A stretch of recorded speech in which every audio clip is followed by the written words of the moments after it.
Hello everyone, welcome to ASR NCRT Decoded. So today we are going to discuss the chapter number first of class 10th Chemical Reaction and Equation.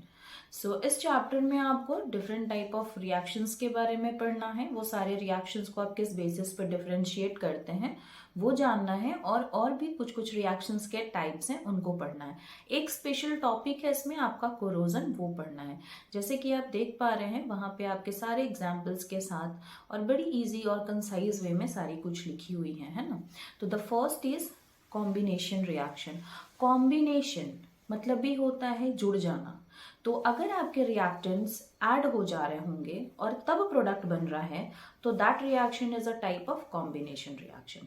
आ रहा है समझ में? दो reactants जुड़ जाएंगे, product बनेगा, that is combination reaction. Next is decomposition reaction. So as the word indicate, decomposition मतलब टूट जाना। तो अगर एक रिएक्टेंट टूट के दो प्रोडक्ट में बदल जाए, दो से ज्यादा प्रोडक्ट में भी बदल जाए, तो उसको हम क्या बोलेंगे? Decomposition reaction. अब रही बात, किसी रिएक्टेंट को टूटने के लिए एनर्जी की जरूरत पड़ेगी। वो एनर्जी कहाँ से लाएंगे? इधर टेम्परेचर के फॉर्म में, या फिर लाइट के फॉर्म में, या हीट के फॉर्म में, है ना। या फिर आप बोल सकते हो उसको कि दैट इज द इलेक्ट्रिसिटी के फॉर्म में। तो अगर डीकॉम्पोजिशन रिएक्शन इलेक्ट्रिसिटी की वजह से होता है, मतलब आपका रिएक्टेंट इलेक्ट्रिसिटी के कारण टूट के प्रोडक्ट में चेंज होता है, तो that type of process is known as electrolysis decomposition reaction. Okay. और नेक्स्ट, अगर आपका रिएक्टेंट टेम्परेचर की वजह से टूट के प्रोडक्ट में चेंज होता है तो that is known as thermal decomposition reaction. The third one is photochemical reaction. तो रोशनी की वजह से आपका रिएक्टेंट टूटता हो और प्रोडक्ट बनता हो, उसको हम क्या बोलेंगे? Photochemical decomposition reaction. तो अभी तक हमने क्या पढ़ा कि रिएक्टेंट्स जुड़ के प्रोडक्ट बनाएंगे, रिएक्टेंट्स टूट के प्रोडक्ट बनाएंगे। Now we are going to see कि रिएक्टेंट जो है वो अपना जगह बदल करके कैसे नया प्रोडक्ट बनाएंगे।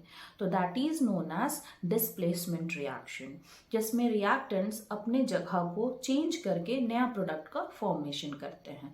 तो दो तरह का आपको यहाँ पे मिलेगा।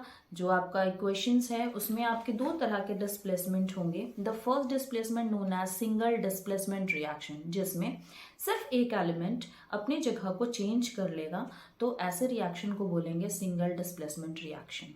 Now the word indicate double displacement, मतलब दो रिएक्टेंट्स के दो दो एलिमेंट्स, या फिर मान लो आप ऐसे कह सकते हो कि दो रिएक्टेंट्स हैं, दोनों के एक एक एलिमेंट्स जो है वो अपनी जगह को रिप्लेस कर देते हैं। मतलब आपने एक कुर्सी छोड़ी, आपने दूसरी जगह को लिया, और वो कुर्सी जिसमें आप हो, वो कुर्सी जिसने छोड़ी थी वो आपके जगह पे आ गए। तो that is known as what? Double displacement reaction. Okay, तीन चीजें हो गई, जुड़ के रिएक्शन होना, टूट के रिएक्शन होना, एंड जगह बदल के रिएक्शन होना। Now we are going to see the neutralisation reaction. Neutralisation मतलब न्यूट्रल हो जाना। ये तो बहुत बचपन से हम लोग पढ़ते आ रहे हैं, एसिड और बेस का रिएक्शन होगा तो न्यूट्रलाइजेशन हो जाएगा, एंड प्रोडक्ट्स क्या बनेंगे? Salt and water. Okay. Next one is redox reaction. जब हमने एसिड और बेस को रिएक्शन करा ही दिया है, देखा है कि वैसे न्यूट्रलाइजेशन हो जाता है, तो सिर्फ एसिड और बेस को मिक्स किया जाए, या फिर आप कोई ऐसा प्रोडक्ट बना रहे हो जिसमें एसिड एंड बेस दोनों हैं, तो फिर हम उस वैसे रिएक्शन को क्या बोलते हैं? रिडॉक्स रिएक्शन, जिसमें रिडक्शन भी होता है, ऑक्सीडेशन भी होता है। Now the thing is, what do you mean by oxidation? Oxidation मतलब ऑक्सीजन का जुड़ जाना, ऑक्सीडेशन। रिडक्शन मतलब हाइड्रोजन का जुड़ जाना, रिडक्शन। अब एक एलिमेंट, ओके, एक एलिमेंट जो आपका ऑक्सीजन रिसीव कर रहा है, ऑक्सीडेशन शो कर रहा है। दूसरा एलिमेंट जो हाइड्रोजन रिसीव कर रहा है वो रिडक्शन शो कर रहा है। हाइड्रोजन रिसीव करने के साथ साथ वो क्या कर सकता है? ऑक्सीजन रिलीज कर सकता है।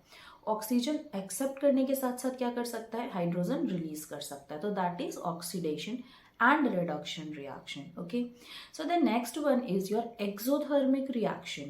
Exo means बाहर, thermic temperature। तो कोई प्रोडक्ट जो बन रहा हो और वहां से टेम्परेचर रिलीज आउट हो रहा हो, तो हम इसको क्या बोलेंगे? Exothermic reaction. Second, endothermic reaction. अगर आपका प्रोडक्ट जो है वो बनते समय एनर्जी को एब्सॉर्ब कर रहा हो तो हम उसको क्या बोलेंगे? Endothermic reaction. क्लियर है? हमने क्या पढ़ा, रिएक्टेंट टूट जुड़ करके प्रोडक्ट बनाएंगे, टूट करके प्रोडक्ट बनाएंगे, अपनी जगह बदल के प्रोडक्ट बनाएंगे, न्यूट्रलाइजेशन करके प्रोडक्ट बनाएंगे, या फिर आप बोल सकते हो रेडॉक्स रिएक्शन करके प्रोडक्ट बनाएंगे। एक्सोथर्मिक से बना सकते हो, एंडोथर्मिक से बना सकते हो। Okay, now come to the new topic, that is corrosion. Corrosion क्या है, किसी भी मेटल में ऑक्सीजन और एयर के प्रेजेंस से केमिकल चेंज हो जाना, उसको हम क्या बोलेंगे, corrosion. Now the thing is chemical change, yes of course, chemical change मतलब नए ऑब्जेक्ट का फॉर्मेशन होना, मतलब वो इरिवर्सिबल रिएक्शन है। एक बार आपके लोहे को जंग लग गई ना, वो वापस से प्योर लोहा जो आपका स्ट्रॉन्ग लोहा था उसमें चेंज नहीं हो सकता। It means what, it is a physical change, no chemical, ना chemical change. Okay, so the thing is कि कोरोजन जो है वो ऑक्सीजन और वाटर के प्रेजेंस में किसी भी मेटल का फॉर्म चेंज हो जाना, वो क्या कहलाएगा आपका, corrosion. I am not giving only example of corrosion like iron, corrosion और भी मेटल्स में होता है। जैसे आप कॉपर में देख लो, आपके कॉपर की पूजा वाली बर्तन वो ग्रीन होने लग जाती है, that is example of corrosion. जो सिल्वर के ऑर्नामेंट्स मम्मी पहनती हैं, that also turns black, this is also example of corrosion. Okay, now the thing is कि कोरोजन के लिए जरूरत किस चीज की है, हवा और पानी। सो what is the necessity of it, so necessary things is in it, so that is what your oxygen and water. now the thing is कि corrosion तो हो गया, अब हम उससे हमें क्या नुकसान है, तो नुकसान ये है कि भाई हमारी कंट्री को बहुत बड़ा नुकसान हो जाएगा, हमारा लोहा बर्बाद चला जाएगा। आप देखते हो जो हमारी शिप्स जो होती हैं, जो चल रही होती है मरीन एरिया में, या फिर जो हमारे शिप का जो मेटल बॉडी होता है वो मेटल से बना होता है, तो कोरोजन होगा, उसको बार बार रिप्लेस करना पड़ेगा, तो वो जो नुकसान है ऑब्वियसली बात है बहुत बड़ी नुकसान है, तो वो हमारे लिए अच्छा नहीं है। नेक्स्ट इज व्हाट, अब इसको प्रिवेंट कैसे किया जाए। कोरोजन तो होना आम सी बात है, पानी हम रोक नहीं सकते, हवा रोक नहीं सकते, कोरोजन हो नहीं होना है, तो आप उसको रोकोगे कैसे। The very first thing, paint लगा करके। सेकेंड थिंग, गैल्वेनाइजेशन कर सकते हो। थर्ड थिंग, आप एलॉय फॉर्मेशन कर सकते हो, है ना। तो कहने का मतलब है कि आप किसी मेटल को कोरोजन होने से रोक सकते हो अगर आपने पेंट चढ़ा दिया। पेंट के साथ आप हो सकता है आप ग्रीस लगा दो, ऑयलिंग कर दो, that is also a different thing.